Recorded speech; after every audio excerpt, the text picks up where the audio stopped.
As long as civilizations have been around, there's been a need to make sure that the populace stays happy, healthy, and successful for survival. However, there are always potential pitfalls that might disrupt that harmony. For instance, your neighbor might really desire to build a pool in the empty space behind your yard. However, you might want to go and build that pool as well. When two people want the same need fulfilled or value the same thing equally, it creates a rivalry. Now, you and your neighbor might be able to work it out through mediation, or even a fight if necessary. But imagine the same rivalry amongst thousands or millions of people in a single civilization. A fight would be catastrophic. When society has reached a point where the very fabric of that society is at risk, there is a mechanism that can be used to ease the tension. While it is itself damaging and an evil act, scapegoating is an unfortunate necessity in these situations. So, what is scapegoating? Scapegoating is first found in literature in the Bible, where two actual goats were ceremoniously laden with the sins and woes of the camp, and then were sacrificed both to God and the demon Azazel. In essence, the society as a whole selects an idea, theme, symbol, source of anger, tension, or embarrassment, and places them all on one person, place, or thing. Though in most cases, it's a person or group of people, be it a race, religion, sex, political standpoint, or belief. That person is then, like the goat, made to suffer those ills and bad feelings, and can be driven out, beaten, even killed, literally or figuratively. You may ask yourself, why is this something that's allowed to happen? What about that one person or group?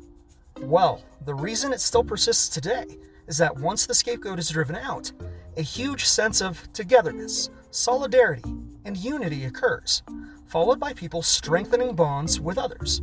While it can be an effective mechanism in times of crisis, it is certainly a necessary evil, and we should all work to eliminate it as an option. Don't believe us? Let's take a quick look at two examples in recent history to see just how damaging it can be. The scariest and most destructive example in the last century of scapegoating was that of the Jews by the Nazis during World War II. Right after World War I, Germany was recovering from losing the war and was searching for direction and identity. A slick, charismatic leader named Adolf Hitler, who had a hatred of Jewish people, was able to rise to power and convince people that the biggest problems in Germany at the time, things like poverty, disease, hunger, a bad economy, and the crippling debt, were the fault of the Jewish people.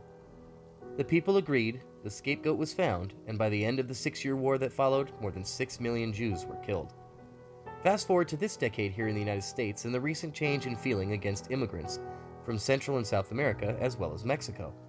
With rhetoric from the president as well as Republican lawmakers and senators, immigrants seeking asylum in this country from war, abuse, poverty, or neglect at home are being caged, turned back, or in multiple cases, incarcerated, separated from their families, refused medical care, and even killed.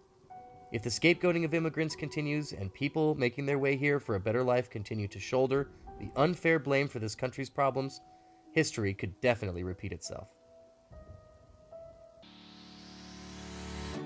Although it seems there is no end in sight for scapegoating, there is some light at the end of the tunnel.